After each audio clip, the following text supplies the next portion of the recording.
어떤 사람이 죽었습니다. 그래서 초상집에 가서 막 울고 아픔을 함께 나누었습니다. 얼마나 많이 울었는지 몰라요. 그리고 나서 그 사람이 실례지만은 누가 죽었습니까? 하고 그렇게 물으면은 초상집에 결례가 되겠습니까? 결례가 안 되겠습니까? 세상에 누가 죽은지도 모르고 실컷 울면은 그는 참 초상집에 큰 결례를 범하는 것입니다. 그런 것처럼 성탄절이 되니까요, 온 세상 사람들이 메리 크리스마스 하면서 막 카드도 주고받고 선물도 주고받고 막 껴안고 서로 축복하고 막 별짓을 다 하는데요, 성탄절이 무슨 날인지를 모르는 사람들이 너무나 많아요. 왜 우리가 그렇게 기뻐하고, 왜 우리가 그렇게 선물을 함께 나누어 가지고, 왜 그렇게 우리가 서로 용서하고 축복을 하는가? 성탄절에 진실된 의미를 깨닫지 못하고 오늘날 세상 사람들이 세상 사람들의 잔치를 바꾸어 버렸어요. 얼마나 성탄절이 되면은 부패하고 타락하는지 몰라요. 얼마나 무서운 죄들을 많이 저지르는지 몰라요. 그래서 한때는 중세 교회가 너무나 타락했기 때문에 아예 회의를 해서 결정을 했습니다. 성탄절만 되면은 하나님께 영광을 돌리지 못하고 오히려 더 많은 죄악을 저지르기 때문에 성탄절을 지키지 못하게 하고 교회 안에서 경건하고 엄숙하게 성탄절의 의미를 생각하면서 보내도록 그렇게 교회 회의에서 결정을 할 때가 있었습니다. 우리 서문의 성도님들이 이 성탄의 계절을 어떻게 보내야지 되는가? 정말 세상 사람들처럼 뜻도 모르고 그렇게 흥청망청 죄를 지으면서 지내는 그런 시간이 아니라 하나님께서 우리에게 주신 성탄절의 축복의 의미를 깊이 생각하면서 감사하면서 다시 오마 약속하신 주님을 기다리는 우리 서문의 모든 성도님들이 될 수 있기를 주님의 이름으로 축원을 드립니다. 주님의 이름으로 축원을 드립니다. 2000년 전 예수님께서는 이 땅 위에 탄생하여 오셨습니다. 보통 사람이 탄생하여 오는 방법과 다르게 맑고 유연하게 오셨습니다. 동방의 박사들이 그 징조를 보고 찾아와서 예물을 드리고 경배를 드렸습니다. 들밖의 목자들이 천사를 통한 하나님의 음성을 듣고 와서 경배를 드렸습니다. 예수님의 어릴 때 기록은 별로 성경에 그렇게 기록이 되어 있지 않습니다. 12살 때에 예루살렘에 올라가서 당시 학자들과 변론을 하는 동안에 그 바리새인과 서기관과 대제사장과 수많은 학자들이 깜짝 놀라서 도대체 이런 지혜가 어디서 나오는가? 많은 사람들을 놀라게 했었습니다. 30년 동안 나사렛에서 어머니 아버지를 위해서 봉사하면서 사생활을 보내시고 31살이 될 적에 예수님께서는 공생애의 삶을 시작하셨습니다. 3년 동안 그 당시에 별로 별 볼 일 없는 사람들 12명을 선택해서 제자로 삼으시고 예루살렘에서 갈릴리로, 또 갈릴리에서 혹은 사마리아로, 예루살렘으로 순례하면서 하나님의 말씀을 선포하셨습니다. 그러다가 제자 중 한 사람에게 배신을 당하고 은 30에 팔려서 십자가에 못 박혀 죽으셨습니다. 성경의 기록대로 다시 3일 만에 부활했습니다. 40일 동안 여기저기 여러 모양으로 나타나셨다가 마침내 승천하셨습니다. 그 당시에 예수님께서 남기고 간 것은 아무것도 없었습니다. 책 한 권도 없었습니다. 찬송가 한 곡조도 없었습니다. 변변한 제자 한 사람도 두지를 못했습니다. 그러나 2000년이 지난 오늘 그 예수님은 온 세상을 정복하고 기쁘다 구주 오셨네, 온 세상으로부터 경배를 받으시는 귀한 분이 되셨습니다. 이 예수님에 대하여 오늘 많은 사람들이 실제적으로 역사 위에 존재하는 인물이 아니었다고 말하는 사람들이 있습니다. 더러는 신화라고 말하고 더러는 전설이라고 주장하는 사람들도 있습니다. 어떤 이는 예수라고 하는 사람이 있기는 있었는데 그 측근들이 과장을 하고 사람을 신격화하기 위하여서 꾸며낸 이야기라 그렇게 주장하는 사람들도 있습니다. 사람이 바다 위로 어떻게 걸어간단 말인가? 그것은 다 꾸며낸 이야기야. 어떻게 물고기 2마리와 보리떡 5덩어리로 5,000명을 먹이고도 12광주리를 남길 수가 있단 말인가? 그거 제자들이 다 꾸며낸 이야기야. 그렇게 혹평하는 사람들도 있습니다. 고작에서 예수님을 높이 평가하는 사람들은 석가와 공자와 예수님 이 세 분은 3대 성인 중에 한 분이라고 그렇게 예우하는 사람들도 있습니다. 어떤 사람들은 예수님을 박애주의자라고 말합니다. 어떤 사람은 예수님을 이웃을 사랑하는 사람이라고 말을 합니다. 또 어떤 이는 소외계층의 친구라고 말하고, 또 어떤 이는 어려운 사람에게 위로와 격려를 주는 사람이라고, 그저 그런 정도로 예수님을 평가하는 사람이 오늘 우리 주위에 많이 있습니다. 오늘 이 시점에 와서 예수님은 과연 누구인가 하고 우리는 한번 냉정하게 비판을 해보아야 할 것입니다. 적어도 우리는 과학시대에 살아가고 있습니다. 이 과학시대에 사는 사람으로서 덮어놓고 예수님은 하나님의 아들이다, 그렇기 때문에 믿어라, 그렇게 우기는 것이 아니라 하나님의 아들이라고 그렇다고 한다면 그 증거가 무엇이냐고 세상 사람들이 물을 때에 바로 이러하기 때문에 그분은 하나님의 아들이시다고 논리적으로 설명할 수 있는 근거가 우리에게 있어야 할 것입니다. 예수님은 누구신가? 그는 왜 이 땅으로 오셨는가? 오늘 저는 이 2가지 질문에 대하여서 함께 생각하며 물적인 증거와 역사적인 증거를 통하여서 함께 은혜를 나누기를 원하는 것입니다. 첫 번째로 예수님은 누구신가에 대해서 생각을 해보기를 원합니다. 그는 이 땅에 태어나기 전 700년 전에 이사야를 통하여서 예언되었던 사람입니다. 그러므로 주께서 친히 징조를 너희에게 주실 것이라. 보라, 처녀가 잉태하여 아들을 낳을 것이요 그의 이름을 임마누엘이라 하리라. 이름까지 지어서 예수님께서 이 세상에 태어나기 전에 이미 예언해 놓으시고 그 예언대로 700년 후에 예수님께서는 베들레헴 말구요에서 태어나셨습니다. 그가 땅에 출생할 때에 동방박사들이 와서 유대인의 왕으로 나신 이가 어디에 있느냐고 묻는 바람에 당시 왕인 헤롯 왕조가 발칵 뒤집혀졌던 것을 우리는 잘 알고 있습니다. 동방박사 3사람이 찾아와서 예물을 드렸습니다. 들판의 목자들이 천사의 노래소리를 들었습니다. 그리고 예수님께서 12살이 되었을 때에 조금 전에 말씀드린 대로 예루살렘 성전에 올라가서 당시의 랍비들과 학자들과 바리새인들과 토론을 벌였는데 그들의 입이 딱 벌어질 정도로 기가 막힌 깊이 있는 진리의 말씀을 선포함으로 이 사람이 보통 사람이 아니구나 라고 하는 것을 많은 사람들에게 증명하셨습니다. 과연 그는 누구일까요? 그는 세계를 여행한 적이 없는 사람입니다. 그러나 그의 가르침 속에는 동양 사람에게도 서양 사람에게도 나이가 많은 사람에게도 나이가 적은 사람에게도 노동을 하는 사람에게도 학식이 많은 사람에게도 만족을 줄 수 있는 진리의 말씀이 있었습니다. 그는 인류를 알았습니다. 그는 천지의 모든 것을 깨달아 알고 계신 분이었습니다. 그는 학교에 가서 공부한 적이 없습니다. 그리고 그는 부자의 가정에 태어나서 곤문세가의 가정에서 태어난 사람이 아니었습니다. 그러나 세상에 왔다가 간 그 어떤 부자들도 그 앞에서 무릎을 꿇었습니다. 학자들도 그 앞에서 머리를 숙이고 수많은 영웅 호걸들이 그 앞에서 항복을 하게 했습니다. 그가 나이 30에 공생의 생활을 출발하였을 때에 어떤 날 바다를 지나가다가 큰 풍랑이 일어났습니다. 바다야 잠잠하라, 풍랑을 향하여서 소리치니 그 성난 파도가 조용하여졌습니다. 그는 과연 누구입니까? 그는 한 번도 평생에 약 한 봉지를 써본 적이 없는 사람입니다. 주사 한 대를 놓아보신 적이 없는 사람입니다. 그러나 그에게 찾아오는 수많은 각양각색의 병자들을 병의 괴로움에서 해방시켜 주었습니다. 과연 그분은 누구이십니까?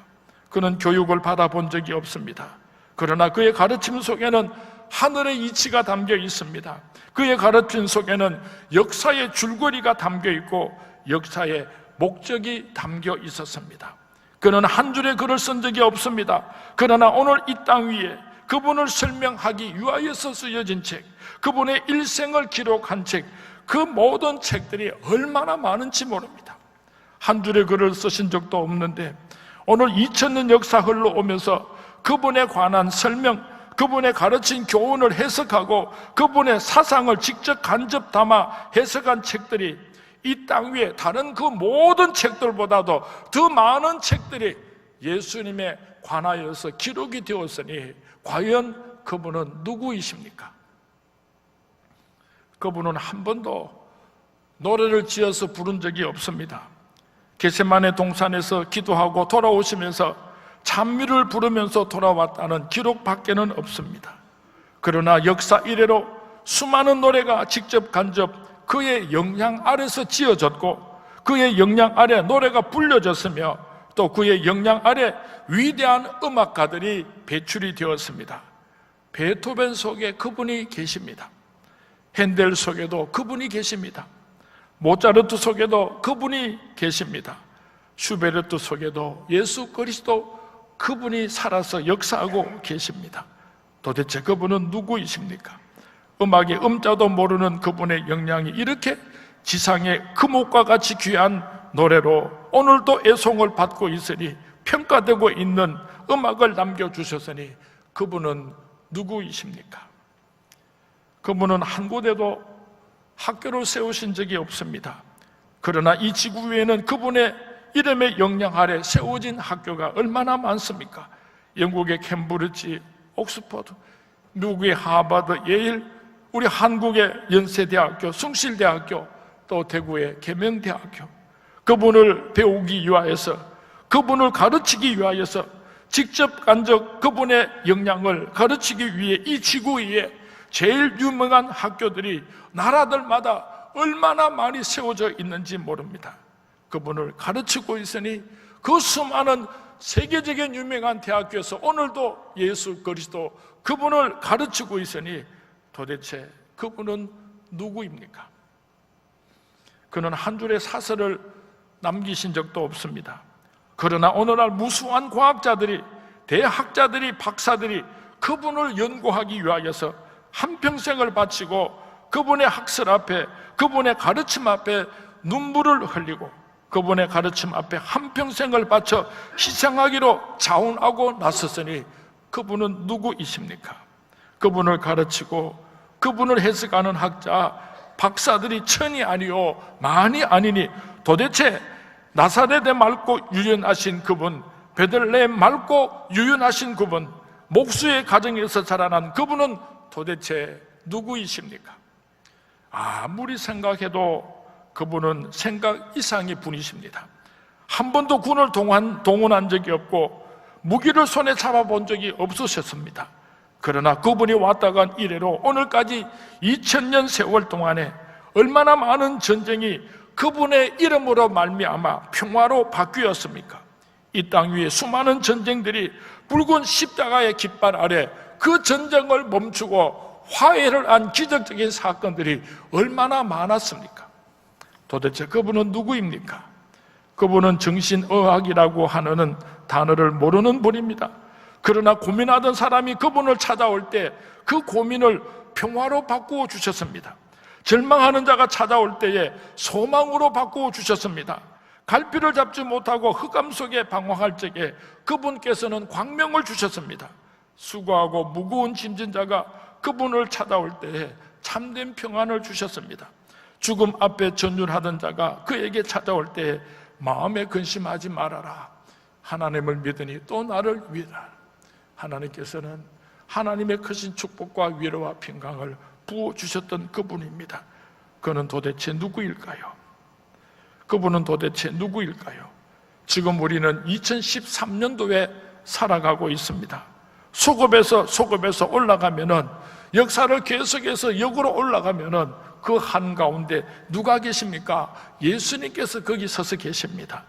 그분이 이전의 역사를 더듬을 때 주후 1년, 2년, 3년, 4년 그렇게 역사를 계속해서 추적해 올라오면은 오늘 그 자리에는 예수님께서 계십니다. 역사 한가운데 우뚝 서신 이가 누구입니까? 예수님 그분을 중심으로 하고 예수님께서 이 땅에 오시기 전 몇 년, 예수님께서 이 땅에 오신 이후에 2013년 이렇게 역사를 크게 둘로 나누고 계시는 그 한가운데 서 계신 예수님, 그분은 도대체 누구일까요? 단순히 사람일 수가 없는 것입니다. 공자가 유명해도 그러지 못했고 석가의 사상이 깊더라도 그러지는 못했습니다. 도대체 그분은 누구일까요? 창으로 그런 위치를 차지했을까요? 칼로서 학문으로 그런 위치를 차지했습니까? 권력으로 그런 위치를 차지했습니까? 예수님은 그것도 저것도 아무것도 없는 분이셨습니다. 그런 분이 역사의 중앙에 우뚝 서서 과거를 비추시고 미래를 조명해주고 계시니 과연 그분은 누구입니까? 그분의 이름 아래 오늘 지구 위에 5분의 4가 주일을 휴일로 지키고 있습니다. 시장이 문을 닫습니다. 노동자가 그날은 쉼을 얻습니다. 공자의 생일이 그렇습니까? 맹자의 생일이 그렇습니까? 고작 하루에 불과하지 않습니까? 그것도 어느 지구 지역의 한 구석에서만 그분을 기억하고 있는데 오늘 온 세상이 예수님께서 죽은 자 가운데서 사흘 만에 부활하신 그날을 기념하여서 안식일을 취하면서 그분을 기념하고 있으니 그분은 도대체 누구입니까? 이 땅 위에 많은 사람들이 왔다가 갔습니다. 우리들이 위인이라고 그렇게 존경하는 수많은 사람들이 왔다가 갔습니다. 현인이라고 존경하는 그런 많은 사람들도 왔다가 갔습니다. 영웅도 호골도 왔다가 갔습니다. 200년, 300년이 지나면은 그 수많은 사람들이 역사에서 다 사라져가고 말았습니다. 그런데 2000년이 지난 지금 예수 그리스도 그 이름은 인류 역사 위에 태양과 같이 찬란하게 오늘도 빛이 나고 있으니 도대체 그분은 누구이십니까?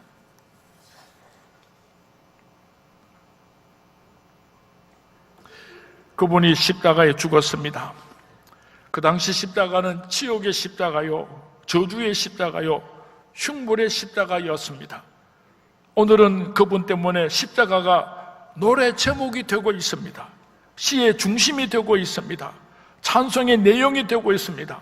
때로는 문학의 정신이 되고 있습니다.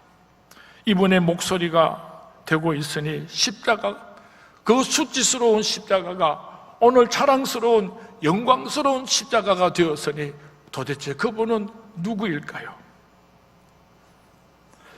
그분은 요한복음 1장 1절에서 말씀이 육신이 되어 우리 가운데 은혜와 진리가 풍성하니 아버지의 독생자의 영광이니라. 바로 그분은 하나님의 아들이시다고 성경 말씀은 선포를 하고 있습니다. 예수 그리스도, 그분은 사람의 몸을 입고 이 땅으로 찾아오신 하나님의 아들이십니다. 믿으시면 아멘 하시기 바랍니다. 믿으시면 아멘 하시기 바랍니다. 왜 예수님께서 사람의 몸을 입고 이 땅으로 찾아오셨는가? 요한복음 1장 1절에서 14절 말씀에서 그 대답을 주고 있습니다. 그는 우리에게 빛을 비춰주시려고 이 땅으로 찾아오셨습니다. 그는 우리 인간에게 새로운 생명을, 영생의 생명을 주시려고 사람의 몸을 입고 이 땅으로 찾아오셨습니다. 그분은 우리 인간에게 영원한 소망을, 저 천국에 빛나는 소망을 주시려고 사람의 몸을 입고 이 땅으로 찾아오셨습니다. 그분은 우리로 하여금 하나님을 아버지라 부를 수 있게 하여 주시려고, 하나님의 축복과 사랑을 받으면서 행복하게 살아가게 하시려고 사람의 몸을 입고 이 땅으로 찾아오셨다고 성경 말씀에 기록하고 있습니다. 요한복음 1장 1절 이하에 그에게 빛이 있으니 그에게 빛이 있다고 선언을 하고 있습니다. 그는 인류에게 참빛이라고 소개를 하고 있습니다. 어둠과 빛을 한번 비교해 보시기 바랍니다. 어둠 속에서는 자유가 없습니다. 어둠 속에서는 방향을 알 수가 없습니다.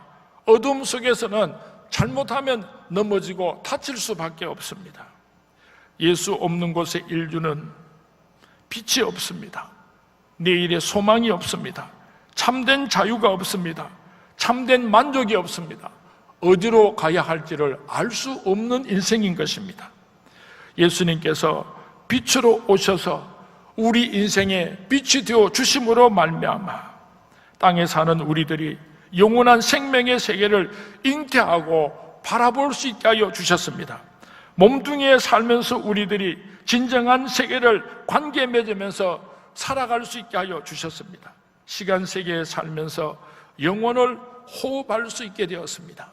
빛 되신 예수 그리스도를 여러분 심령 속에 모셔드림으로 예수님께서 이 땅에 찾아오신 그 놀라운 축복의 주인공들이 될 수 있기를 주님의 이름으로 축원을 드립니다. 주님의 이름으로 축원을 드립니다.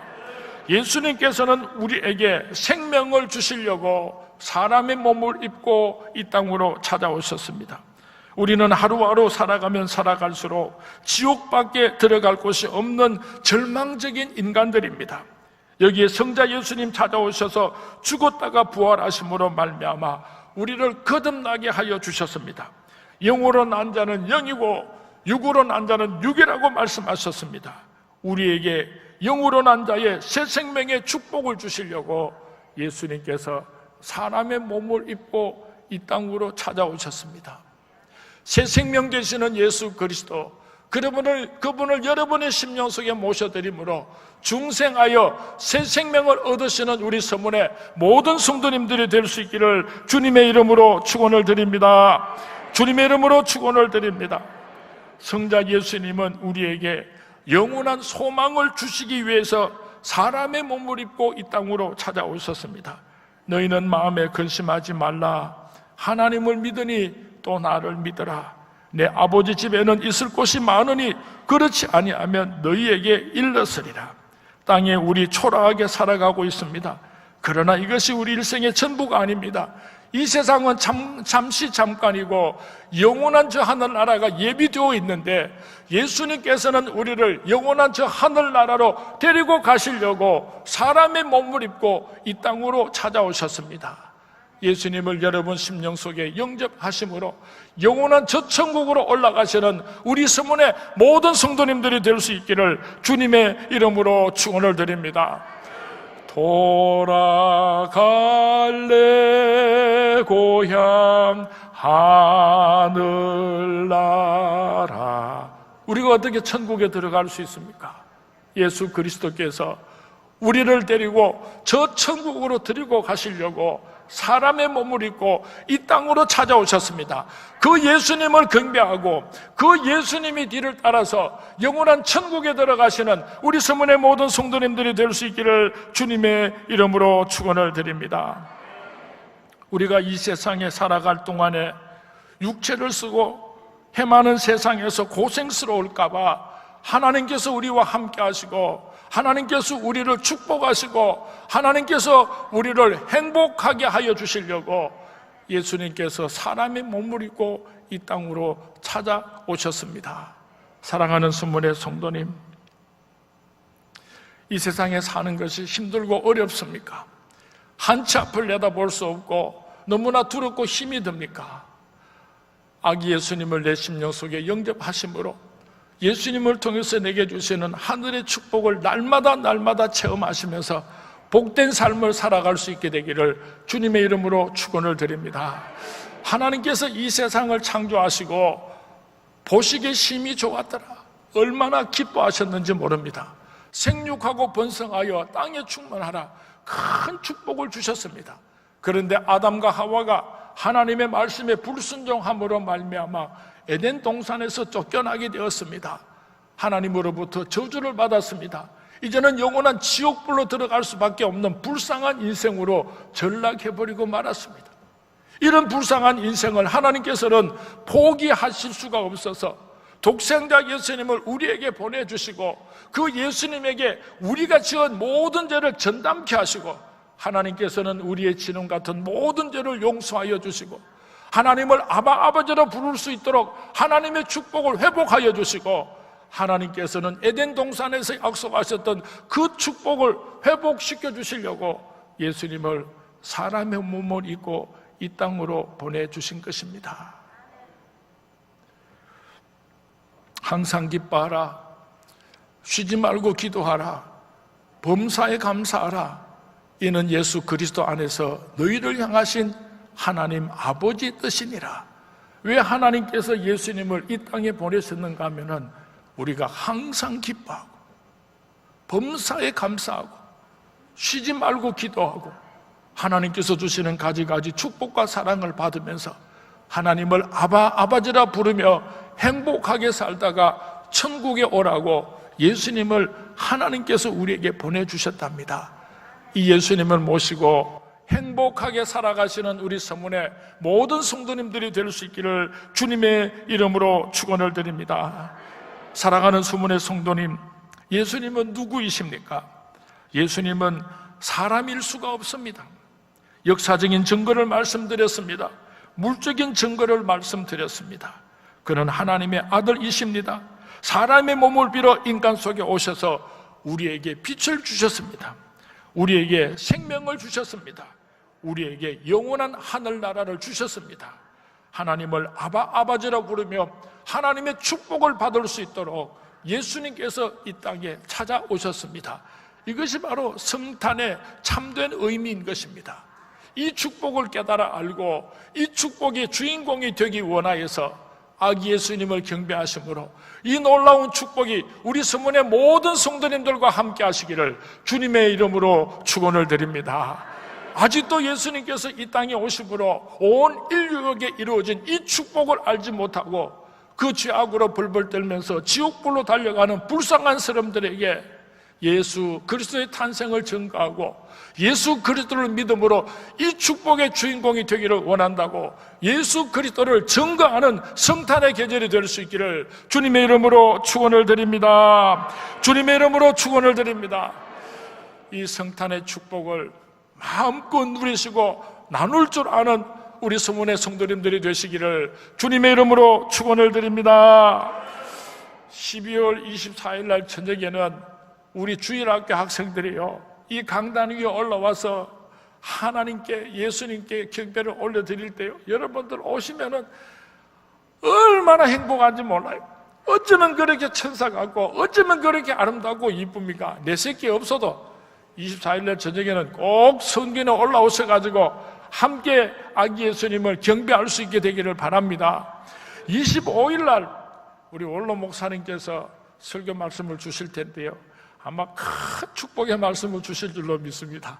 제가 회개를 하나 해야지 되겠는데, 오늘 제가 이 설교한 말씀은요, 오래전에 원로 목사님께서 설교하신 말씀인데 너무 좋아서 오늘 제가 이 말씀을 증거했더니 원로 목사님께서 25일 날 내가 이 설교하려고 했는데 네가 먼저 해보구나, 이래 또 더 좋은 말씀 주실 줄로 믿습니다. 우리 서문교회 연합성가대원들이 그날 합창으로 찬양으로 하나님께 영광을 올려야 될 텐데요, 여러분 그날 하늘의 천사가 비둘기처럼 이곳에 찾아와서 축복해 준 줄로 믿습니다.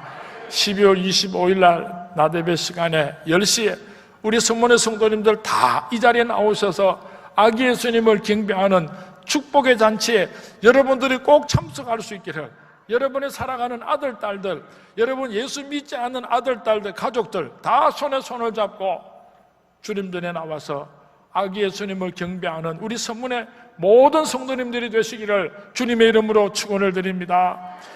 그냥 오지 마시고 여러분들이 힘들고 어렵고 가난하게 살아가는 이웃들을 생각하면서 예수님의 축복과 사랑을 온 세상 사람들에게 나누어 주고 싶은 아름다운 마음으로 성탄절 헌금도 꼭 준비해 오시기 바랍니다. 설교할 때는 아멘하고 은혜 잘 받더니 헌금만 하니까 또 삐질락 한다. 참 어려운 사람들이 많아요. 참 우리 교회 안팎으로 어려운 사람이 많아요. 우리가 큰 선물을 받았으니까 기쁜 마음으로 우리 하나님께 귀한 예물을 아기 예수님께 바쳤으면 좋겠습니다. 성탄절 잘 보내시고 성탄절의 축복이 우리 서문의 모든 성도님들과 함께 하시기를 주님의 이름으로 축원을 드립니다. 주님의 이름으로 축원을 드립니다.